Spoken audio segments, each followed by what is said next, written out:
And this certainly has to be the most historic telephone call ever made from the White House. Challenger, only seconds after leaving the launch pad, according to NASA, has exploded. It just has the same seats that a normal car has. It's literally a normal car in space. And we're going back to the moon, sure, and this time back to set. I should tell you that the first mission is scheduled to land on Mars on July the 4th, 1997. We will undertake extended human missions to the moon as early as 2015. We launched a new spacecraft as part of a re-energized space program that will send America. We plant our flag and leave our footprint for an eventual mission to Mars. What you're seeing here is a mirage. It is Photoshop, but it has to be. 5, 4, 3, 2, 1.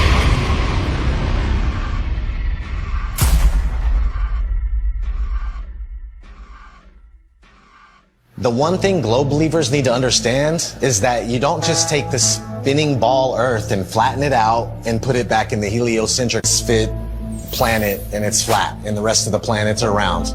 No flat earther has ever said that. No flat earther will ever say that because it's not what we believe.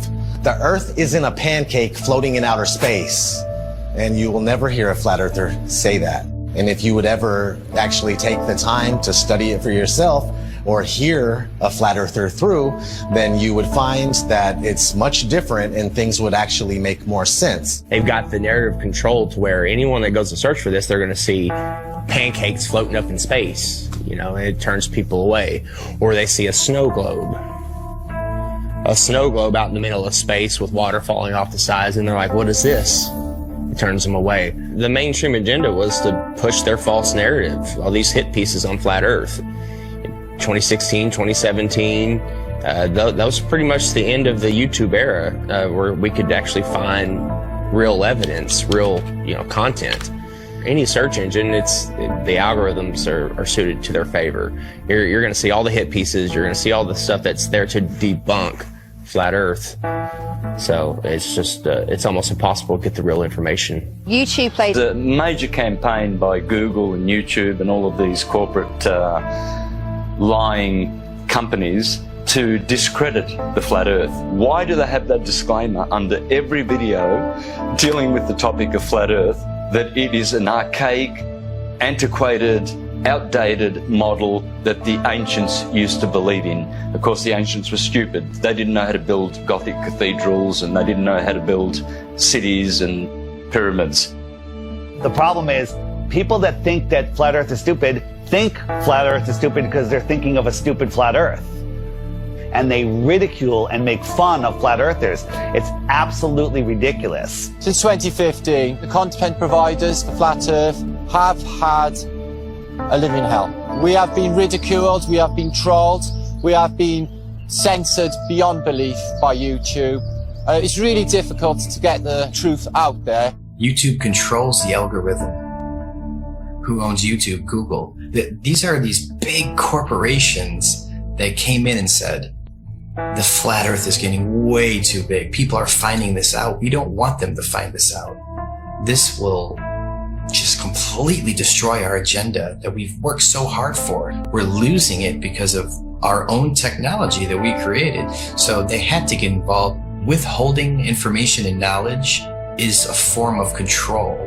Now, for new people coming into the subject, if you research flat earth, the Google analytic will give you government hate propaganda against the flat earth truth. If you go to Google and try to find anything, you'd first of all get to that page, you'd see these ridiculous accusations and this spinning disc illusion that's going upwards in space that I can assure you nobody believes in.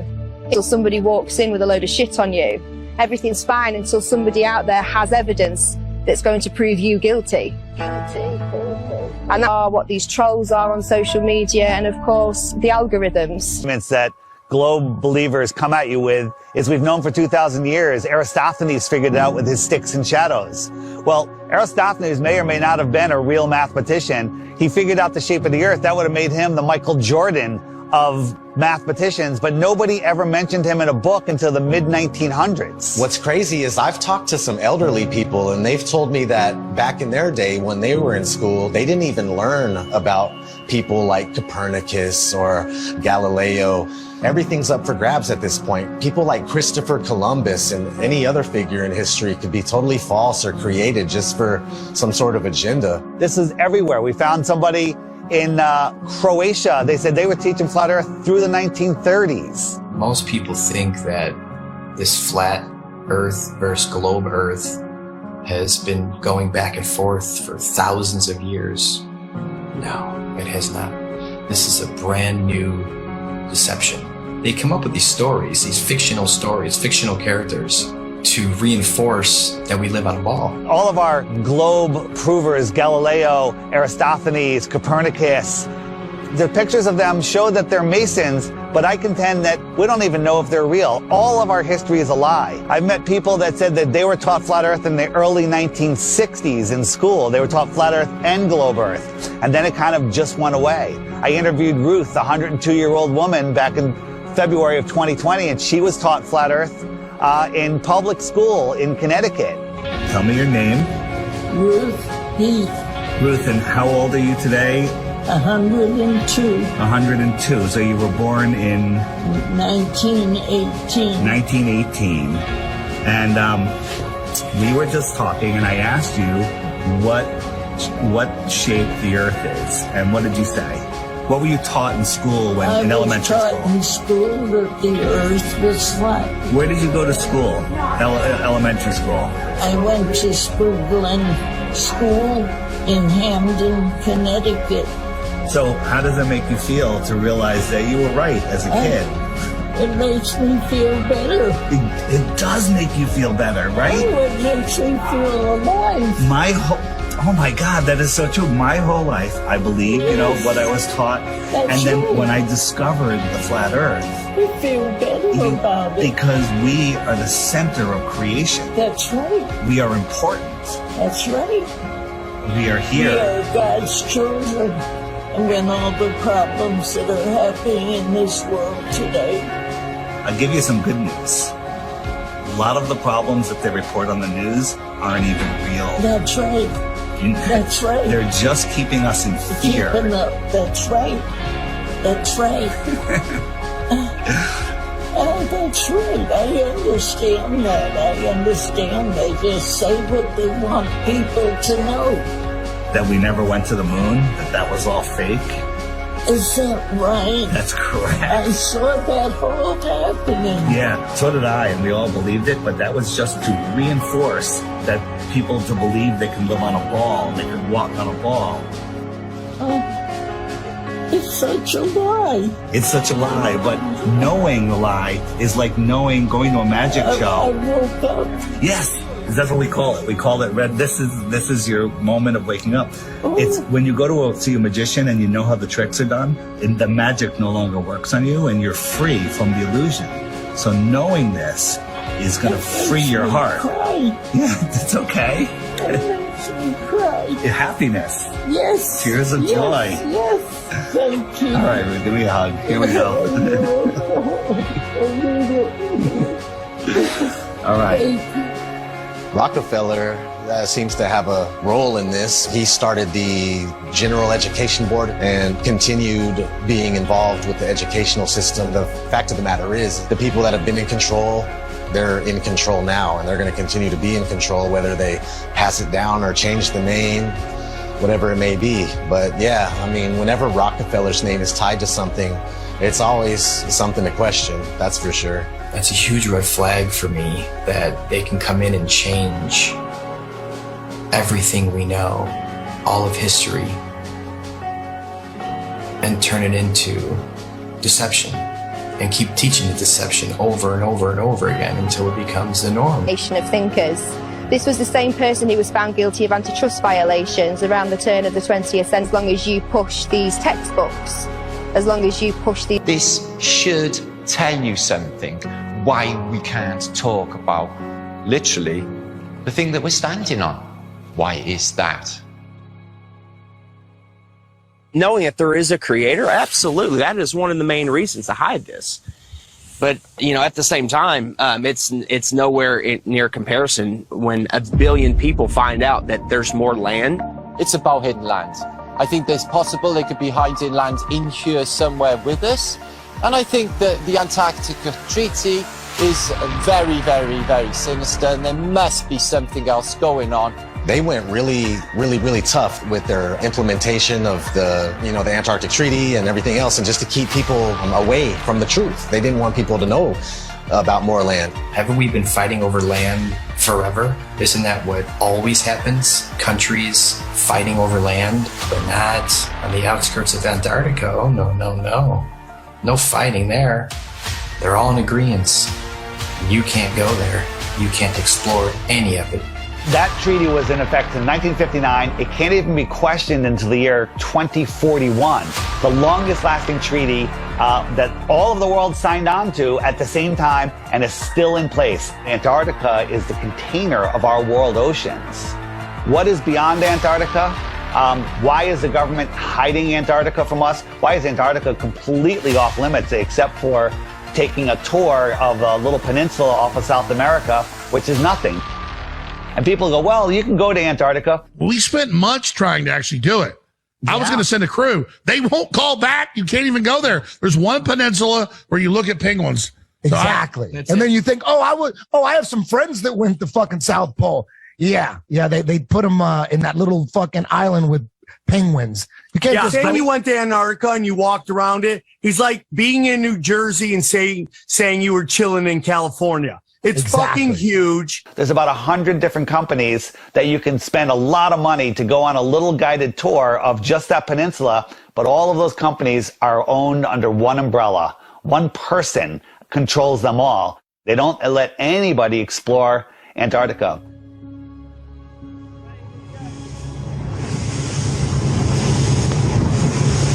Will be a fucking international headline in about 5 minutes. Australian Navy ship shoots. Facing our way. Bad boys. Is it? The turret is turning our way. The turret's turning at us. Boy, we should hide Adrian in case they think we're talking.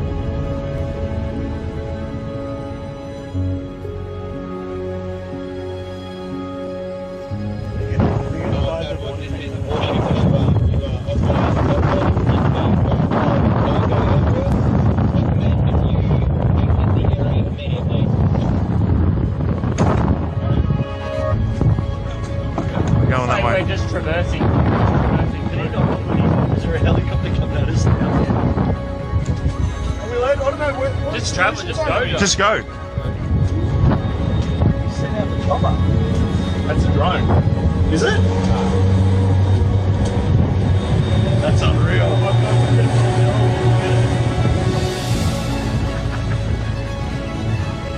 When people say, why the lie? One of the main answers is they're hiding more land. What if we can truly become free? The whole reason for this is because of more land.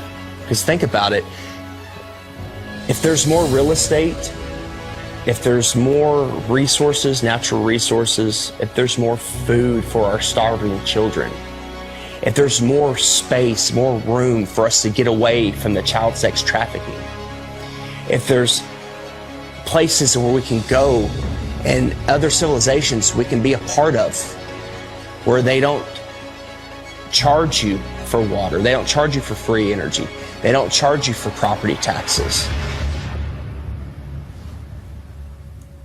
What if there is more land? Nobody can go explore Antarctica, period. Because if humanity found out there's more land, then the heliocentric theory is gone. They can't start adding more continents on the bottom of a ball. It's just, they wanted it silenced right away.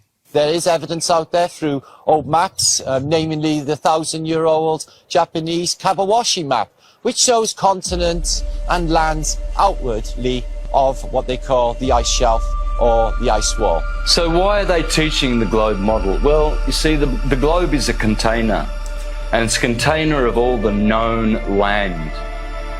The Jesuits and the Freemasons, they needed a new model because they wanted a new world order. Because right now on a ball or in a snow globe, there's only 7 continents. That's all there is. So everything is very limited. We have a limited supply. Resources are very scarce because the Earth is a globe, right? It's cut off. Everything's cut off. If you open it up and there is more land, then there's plenty of resources. More land means more resources. Well, that's huge if they're hiding something like that. There's a scene in The Truman Show where Truman is like, I want to be an explorer when I get older. I like to be an explorer, like the Great Magellan. Oh, you're too late. There's really nothing left to explore. Imagine if there's like all these beautiful places to explore still, and finding out that there's all this land, it just opens up the door for discovery again. Have you ever heard of the eyewitness testimony written in the books, The Iron Republic, The Smoky God, Worlds Beyond the Poles?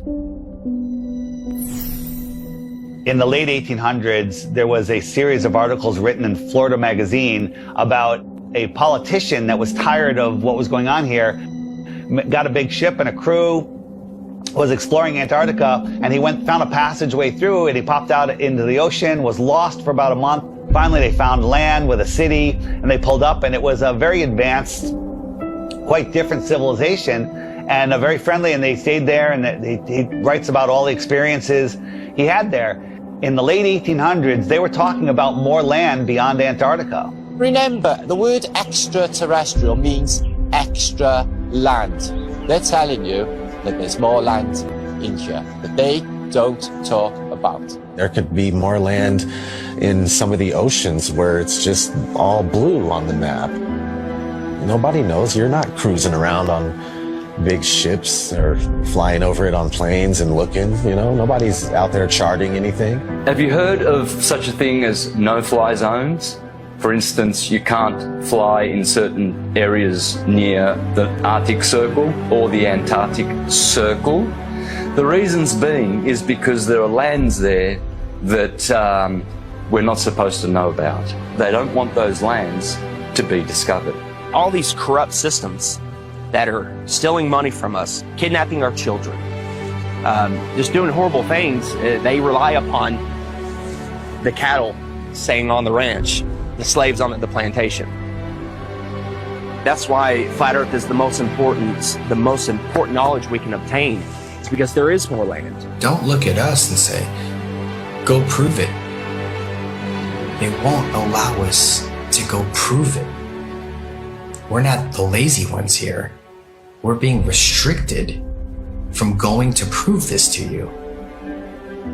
So because of that, of course we're going to speculate. It's a red flag. If that's not a red flag to you, I don't know what is. They won't allow us to go. Allow us to go. If we go and there's nothing there, I'll admit I'm wrong.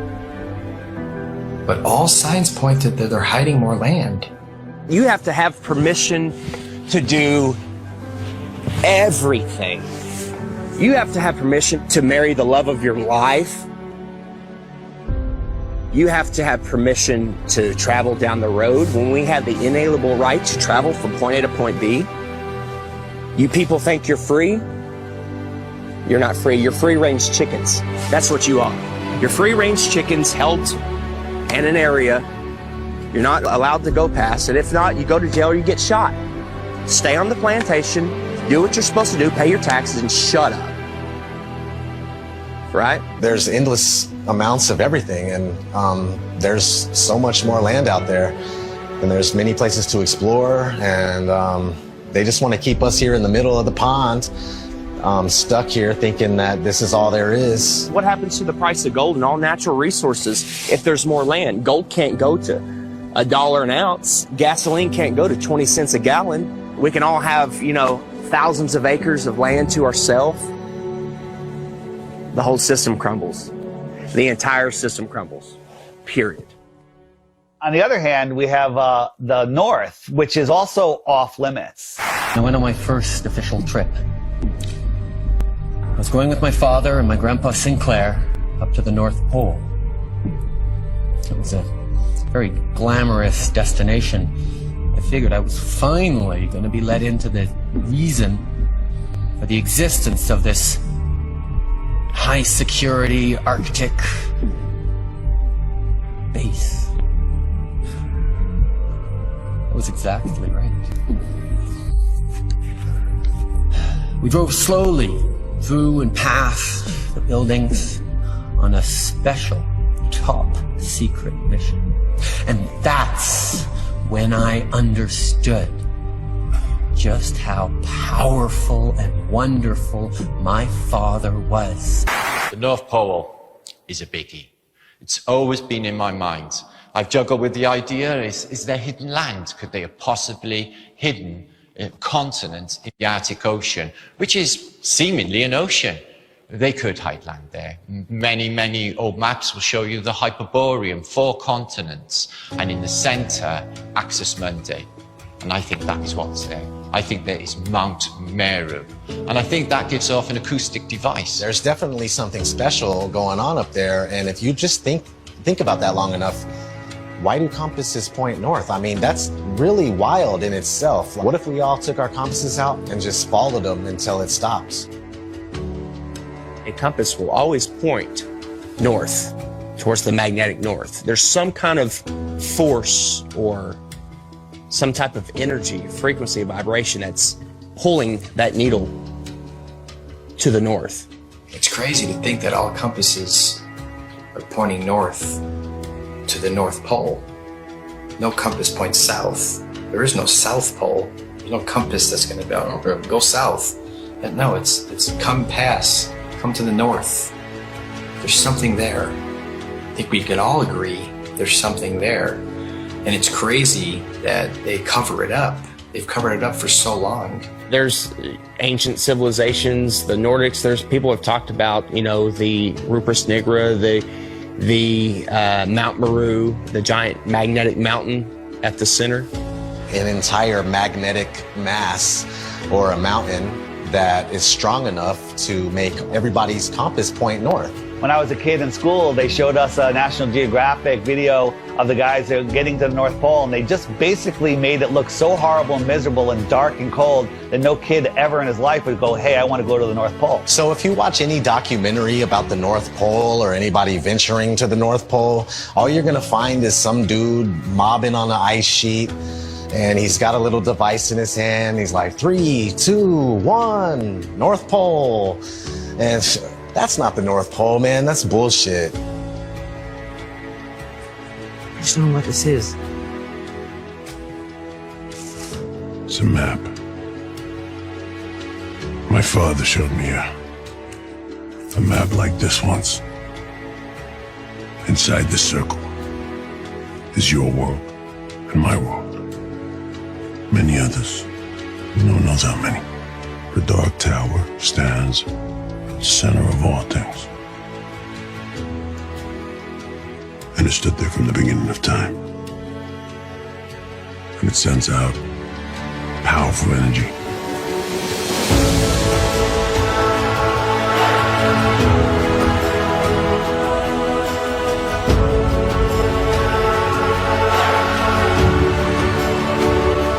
I think that there's possibly a North Pole hole, part of the electromagnetic torus, which gives off a green light, which you see as the Northern Lights. The North Pole is the center of the Earth. It is a hyperbola. Because we live in a toroidal field solar system, there must be a plane of inertia intersecting it in the middle, and there must be a hyperbola, hourglass, in the middle. In the Srimad Bhagavatam, Canto 5, it calls this Mount Meru. And why are we not allowed to go anywhere near there? Well, simply because you cannot go there. It is a magnetic toroidal hyperbola. Therefore, there is no way that you can fly anywhere near the North Pole in the center of the Earth. Admiral Richard Byrd said he found more land, in the north as well as the south. There's a book called The Smoky God of a father and son that ended up finding more land in a race of giants with technology beyond your wildest imagination. Cartographers have charted, maps with land in the center, where all compasses point. There's just a lot of evidence pointing to more land. So yeah, 100%, I would put my life on it. There's more land at the north. It's just as heavily guarded as the south. Can't go check the north and let me go check. I'll take some pictures and videos and come back. You're not even gonna get that close. You're gonna be turned around, the same as the south. All the way up until the 1600s, they had 4 land masses around the North Pole region. And right after the 1600s is when it slowly started disappearing until finally it was all gone. And you can verify this for yourself if you just go back before the 1600s and look at maps of all sorts. You'll see these land masses on each one, and then sure thing, these land masses just started being deleted from history. So what are they hiding at the North Pole? If we sit back and observe all of this evidence, this eyewitness testimony, the verdict would come back guilty. It would come back guilty. Okay. You are moving 1,000 miles an hour as Earth rotates. You are moving 18 miles per second in orbit around the sun, and you don't feel any of that. Okay? Okay. You don't feel any of that. If it's trying to fling you off the Earth, okay, but the force of gravity is resisting back, by what force is it trying to fling you off? That upward centrifugal force subtracts from the gravitational force that the Earth is trying to put on you. It subtracts. Okay. So Chuck, what do you weigh here and now? 192 pounds. Yeah. I'll give you the 190 pounds, okay? Okay. So if you do the math, you run to Ecuador, because we're in the Western Hemisphere, so let's stay there. You run to Ecuador, you will not be 190 pounds. You'll be like 185 pounds. What? That's how significant it is. That's if I did my math correct, and I think I did, there are pounds less that you weigh for living on the equator than for living anywhere else, simply because the spinning Earth is trying to fling you off. Nice. Yes. Yes. If the Earth is spinning at 1,000 miles an hour in a curved trajectory, we're dropping at a rate of miles per minute. But somehow none of that inertia affects these rocks here, which are perfectly balanced. The fact is, the Earth is stationary, and that is scientific, not pseudoscience. In 1879, George Airy, astronomer royal for 49 years, who did a telescope experiment and proved that the Earth was stationary.